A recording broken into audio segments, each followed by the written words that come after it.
How do we get things from one side of the selectively permeable membrane to the other?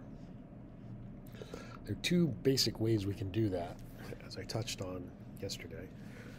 First is passive transport, which requires no energy from the cell, which really for us means no ATP. And the other would be active transport, and we'll talk about that in a moment. So passive transport, again, requires no energy, no ATP, no proton gradients. The cell just has to have the right conditions set up. There are three types of passive transport: simple diffusion, facilitated diffusion, and osmosis. All three of those, although you can't tell unless you know what osmosis means, involve diffusion. Diffusion is simply the movement of something from a high concentration to a low concentration. It moves down a concentration gradient. Things try to spread out because of Brownian motion. And we can take advantage of that if we have something that we can get across the membrane and we have a favorable concentration gradient. So that Brownian motion is the fact that all molecules are randomly moving about, bumping into one another. They have an intrinsic kinetic energy. They collide with one another. They collide with other things. And when there's a high concentration, you collide more often. And the molecules tend to be scattered to more lower concentrations. Check. So if we put a blue pellet in the bottom of a glass of water, things are moving around, it will randomly distribute, and then eventually it will be evenly distributed throughout. This is just simple diffusion. All we're going to do is put a membrane in the way. So there are three things that will influence the speed at which passive transport occurs. Concentration: the greater the concentration difference between two areas, the faster the diffusion will occur. Molecular size: small molecules tend to diffuse faster. Temperature increases kinetic energy, so temperature is going to increase the rate of diffusion. When we get to an equal concentration of the material everywhere, we reach an equilibrium, so that there is still movement of particles, but not in a specific direction the way it is when you have a concentration gradient. And that equilibrium we would describe as dynamic equilibrium. So molecules naturally diffuse down their concentration gradient. The things that can cross the membrane on their own would be nonpolar things that are small, hydrophobic things that like to be in lipids because the membrane is a hydrophobic barrier, and things that we can help cross the plasma membrane. That would be facilitated diffusion. The plasma membrane itself would be described as a semi-permeable membrane, and receptors on it would make it a selectively permeable membrane. So the things that do cross using simple diffusion would be lipid-soluble and non-polar substances.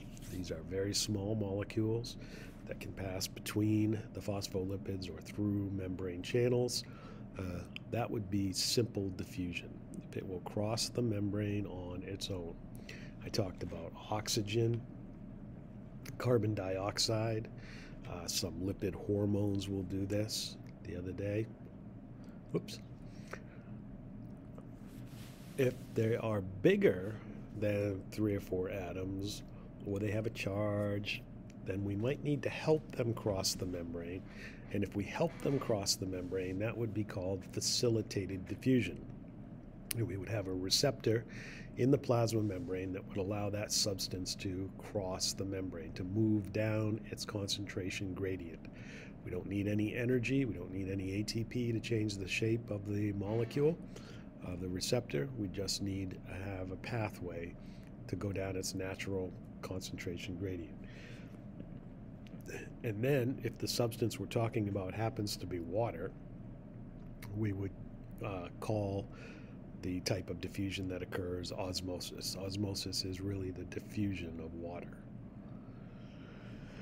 So if a plasma membrane is severely damaged, substances can move freely in and out of the cell, and that will compromise concentration gradients. This becomes an issue for burn patients in particular. They lose fluids that normally would be retained by the skin, proteins and ions that come out of those damaged cells as well.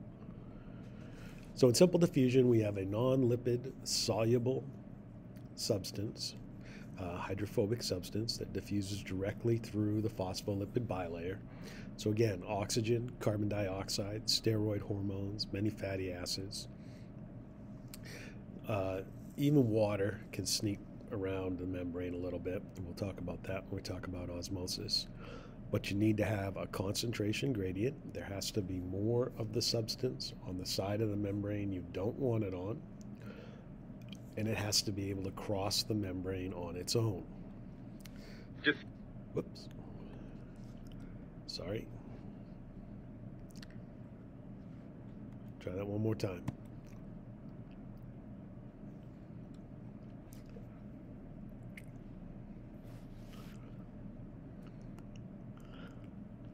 Soon the spinning wheel of death will stop.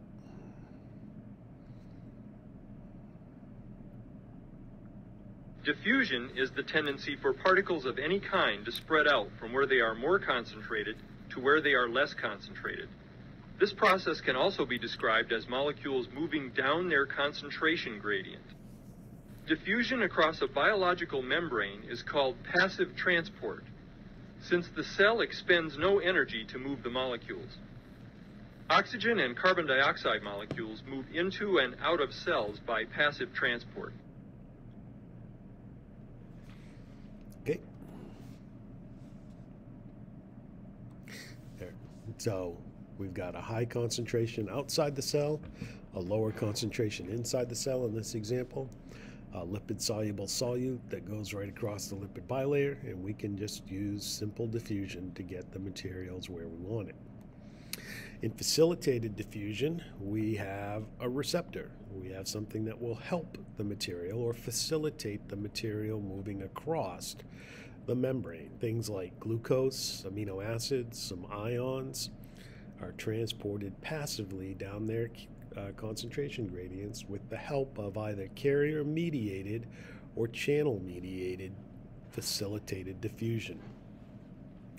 In carrier-mediated, substance is going to bind to a protein carrier. The protein carrier will change shape, and what was on one side of the membrane will now be on the other.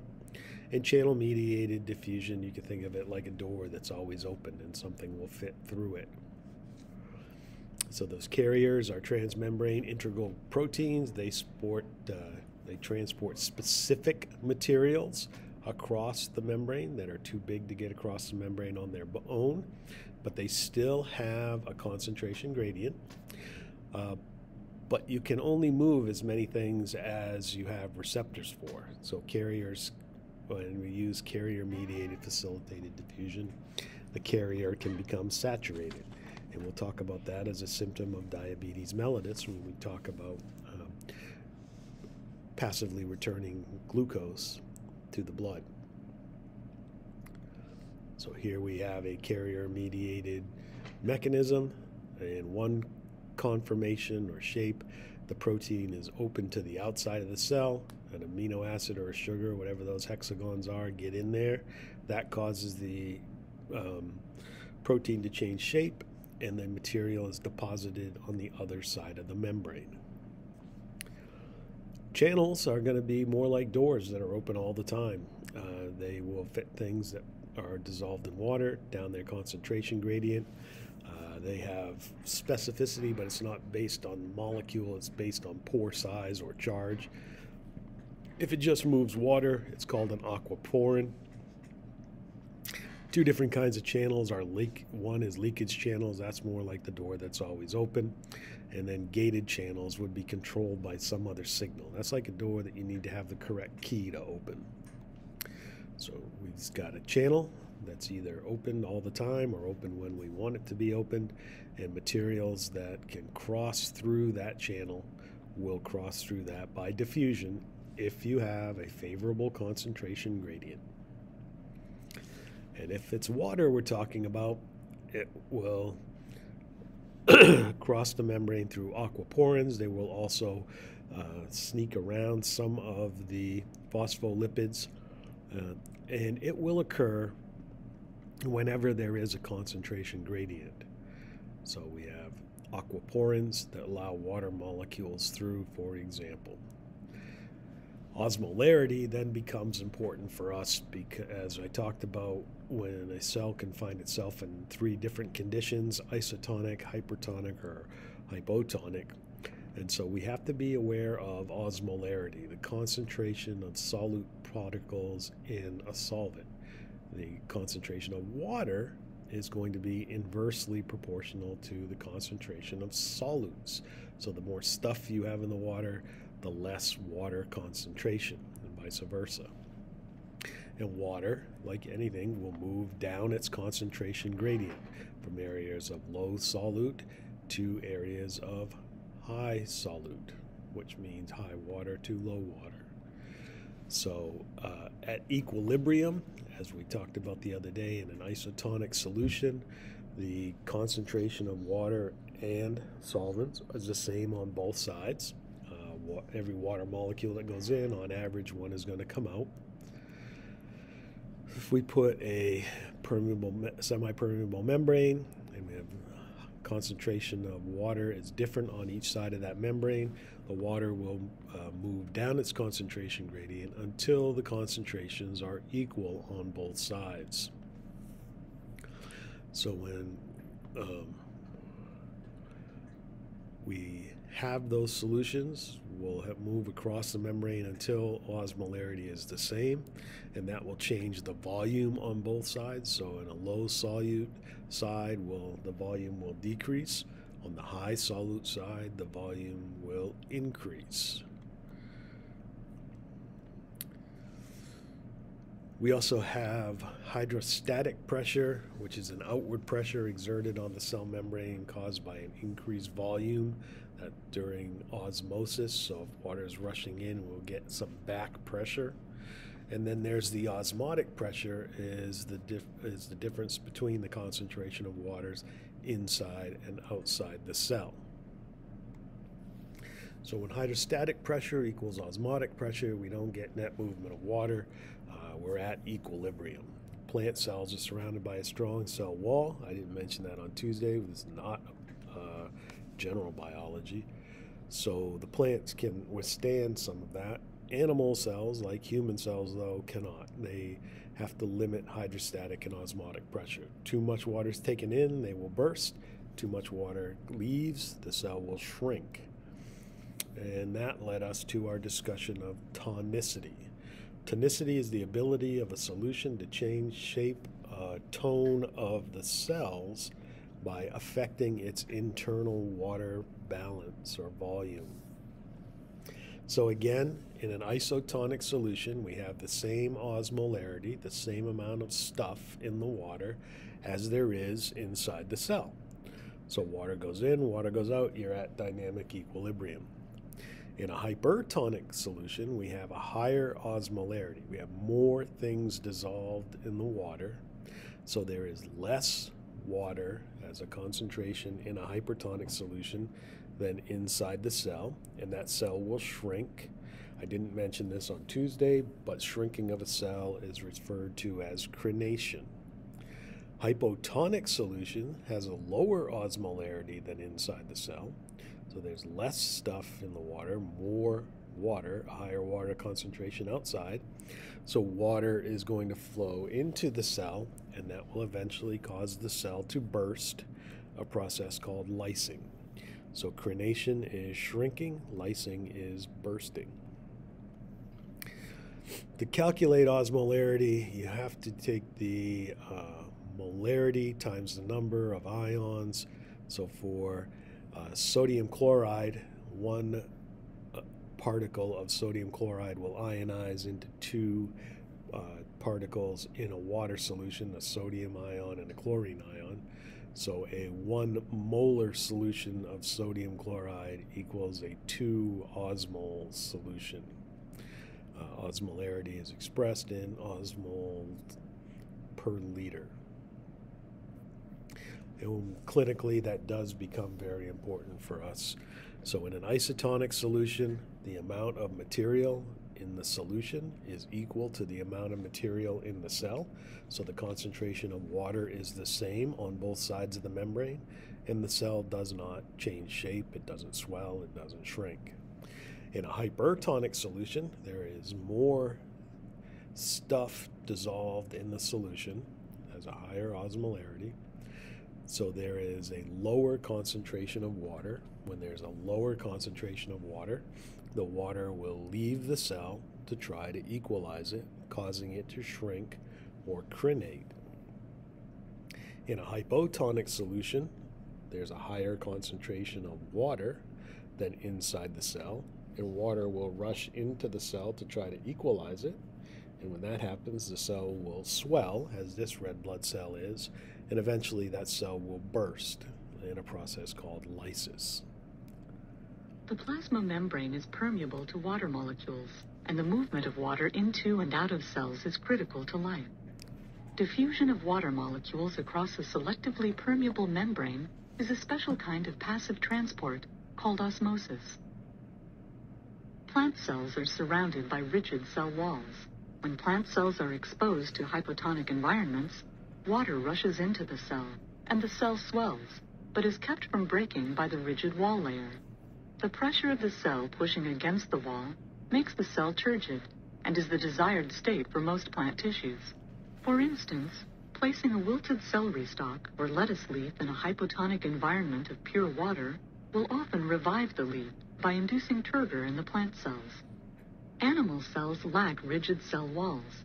When they are exposed to hypotonic environments, water rushes into the cell, and the cell swells. Eventually, if water is not removed from the cell, the pressure will exceed the tensile strength of the cell, and it will burst open, or lyse. Many single-celled protists living in freshwater environments have contractile vacuoles that pump water back out of the cell in order to maintain osmotic equilibrium and avoid lysis. Plant cells are surrounded by rigid cell walls. When plant cells are exposed to hypertonic environments, water rushes out of the cell, and the cell shrinks away from the rigid wall. These cells are dehydrated and lose most or all physiological functions while in the shriveled state. If cells are returned to isotonic or hypotonic environments, water re-enters the cell, and normal functioning may be restored. Animal cells lack rigid cell walls. When they are exposed to hypertonic environments, water rushes out of the cell, and the cell shrinks. The resulting cells are dehydrated and lose most or all physiological functions while in the shriveled state. If the cells are returned to isotonic or hypotonic environments, water re-enters the cell, and normal functioning may be restored.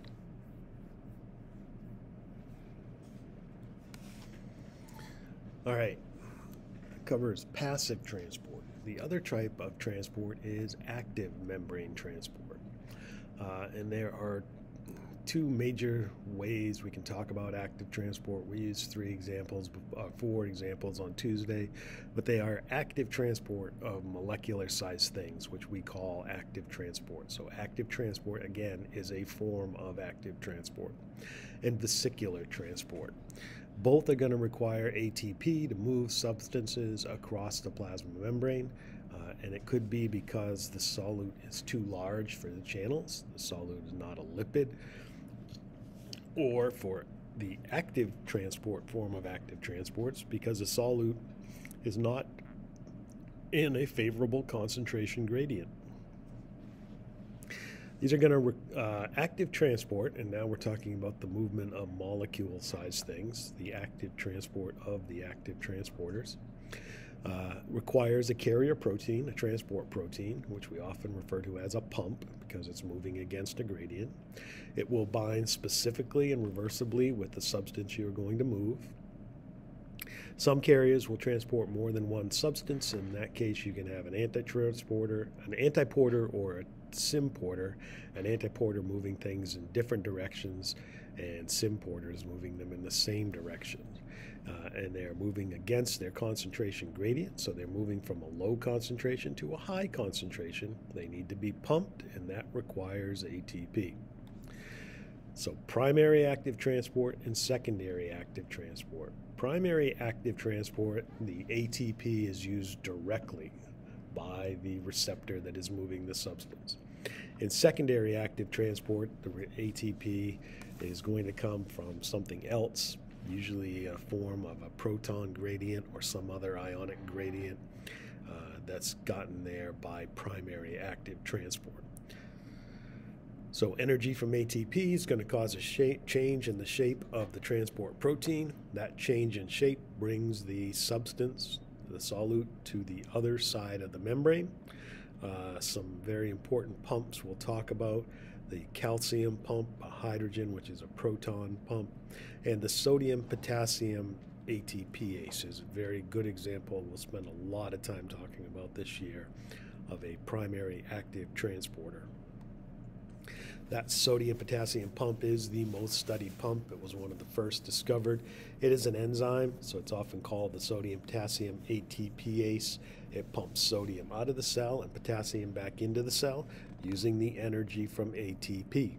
We find it in all plasma membranes, but it's very much present in some excitable cells, nerves, and muscles, which are one of the first groups of cells we'll look at when we get to organ systems. So there are leakage channels on membranes that result in sodium leaking into the cell, potassium leaking out because they're moving down their concentration gradient. The sodium-potassium pump is an antiporter because it pumps the sodium and potassium in opposite directions, sodium out, potassium back in. And it's going to be very important for maintaining an electrochemical gradient, which means for muscles and nerves means we have the right potential energy from the electrical signals in place. We have a resting potential in muscle and nerve tissues that we can use when they become excited. So the sodium-potassium pump we talked about the other day, you saw an animation. Potassium binds when it's open to the inside. Sodium binds when it's open to the inside of the cell. When the sodium channels are full, ATP is converted to ADP. The shape of that protein changes, and now the sodium spots are blocked and potassium spots are open. When the potassium spots are open, the potassium binds, the protein changes shape and switches conformation, so it's open to the inside again. And that has to do with resting membrane potential. The human brain alone contains about 100 billion nerve cells, called neurons. A neuron, like every other cell, has positively and negatively charged ions, inside and outside. Further, a resting neuron has a greater negative charge on the inside surface of the plasma membrane and a greater positive charge on the outside surface. This partitioning of charge creates a voltage difference across the membrane known as the resting membrane potential, which can be measured using a voltmeter. On average, an intracellular electrode records a value of minus 70 millivolts. The resting membrane potential depends on two factors. First, it depends on the presence of sodium and potassium gradients across the plasma membrane. Specifically, there are more sodium ions outside the neuron than inside, and more potassium ions inside the neuron than outside. Second, the resting membrane potential depends on the differential permeability of the plasma membrane to sodium and potassium ions. Leak channels in the plasma membrane allow sodium and potassium ions to diffuse or leak down their concentration gradients. The membrane contains many more potassium leak channels than sodium leak channels. Thus, the membrane is much more permeable, or leaky, to potassium ions. As positively charged potassium ions leak out of the neuron, the inside surface of the membrane becomes negatively charged compared to the outside surface. If potassium was the only ion moving, the potential would stabilize at minus 90 millivolts. However, positively charged sodium ions leak into the neuron, which slightly offsets the negative charge and raises the voltmeter reading to minus 70 millivolts. Sodium-potassium pumps actively transport sodium ions out of the neuron and potassium ions back in, compensating for the sodium and potassium leaks. Thus, the pumps help to maintain the resting membrane potential.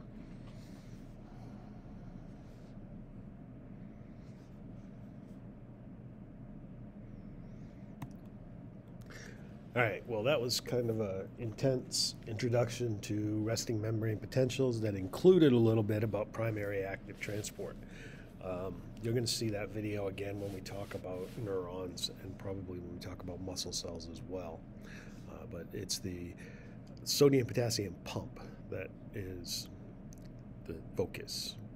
In secondary active transport, we don't use ATP directly. We use the flow of ions to power the movement of materials. So the energy that's stored in the gradient is used to drive so low sodium concentrations maintained inside the cell by the sodium-potassium pump strengthen the drive for sodium to go into the cell, and sodium can drag other molecules along with it as it flows through other carrier proteins, not the sodium-potassium pump, but these are usually symporters, and there are some sugars, amino acids, and ions that come in through this secondary active transport. So here we have actively pumped sodium out of the cell. Now that sodium wants to get back in, and if we use a symporter that will carry the sodium and a glucose molecule in, we can take advantage of that gradient. But it's still an active transport because energy was used to get sodium outside the cell. Vesicular transport is going to involve the movement of large particles, usually macromolecules, lots of fluid across membrane sacs called vesicles. This definitely requires ATP. It requires much more than one ATP. It's going to require a lot of ATP. We got endocytosis, transports things into the cell. There are three types of endocytosis: phagocytosis, pinocytosis, and receptor-mediated endocytosis. Exocytosis is transport out of the cell. Transcytosis is movement into, across, and then out of the cell. So you endocytose, move through the cell, and then exocytose on the other side. As those vesicles are moving through the cell, we refer to that as vesicular trafficking, transporting from one organelle in the cell to another. So endocytosis is usually driven by protein-coated vesicles involving receptors. Can be a very selective process, often a very selective process. Some pathogens hijack that and get into the cell. Once inside the cell, the vesicle may fuse with a lysosome, or it may undergo transcytosis, depending on what we're trying to do. But substance is picked up in a protein-coated vesicle. Typically, the protein is one called clathrin. That vesicle moves into the cell, detaches from the surface membrane. Now you have a bubble inside the cell. It will recycle the clathrin to the surface of the membrane. The vesicle will then fuse with an endosome, which could be a lysosome, could be others, a peroxisome, and form a breakdown, typically the materials, and the materials are then used as needed. In phagocytosis in particular, this is cell eating, so the membrane projection formed by pseudopods flow around a solid particle, typically maybe a bacteria or a viral particle. The formed vesicle is called a phagosome, and the phagosome fuses with a lysosome to destroy that material. Phagocytosis is used by macrophages and other white blood cells. Phagocytic movements is an amoeboid movement where that cytoplasm flows into temporary extensions that allow the cell to creep. It's also going to form those pseudopods that are going to grab a hold of the target. So here, phagocytosis, this is an antibody-mediated phagocytosis. The pathogen is coated with antibody. The cell grabs a hold of those antibodies, forming the phagosome around it, takes in the phagosome, and then digests the material. In pinocytosis, we usually bringing in small amounts of fluid. The fluid is much smaller than the larger vesicles we were just talking about. It's a way some cells sample the environment. It's also a way in which nutrient absorption occurs in the small intestines, and it's a good way for membrane components to be recycled back to the membrane. So we take little gulps, sample what's out there, and internalize them. Receptor-mediated endocytosis involves specific proteins, receptors. Clathrin is one of them. Calveoli have smaller pits than clathrin-coated pits, but they capture specific molecules and use it for transcytosis. So we have a specific receptor involved. Exocytosis, material is ejected from the cell, so the material kind of runs in the opposite way of endocytosis. It's the proteins are different. So inside the cell we have a vesicle called a secretory vesicle, and on its surface are snares. The V snares on the vesicle, target snares on the membrane. The V snares bind to the target snares, and the docking process causes the release of the materials. Some hormones use this, neurotransmitters use this. We're going to talk about those. In the nervous system, mucus and other cellular waste are removed by exocytosis. So, the membrane-bound vesicle with V snares binds to T snares on the cell surface. Then that opens up a pore, and the inside of that vesicle is exposed to the outside world of the cell. The vesicle releases its material into that outside world. Here is an electron microscope picture of that event happening. All right, that covers sections 3 and 4. I'll be back with 5 and 6.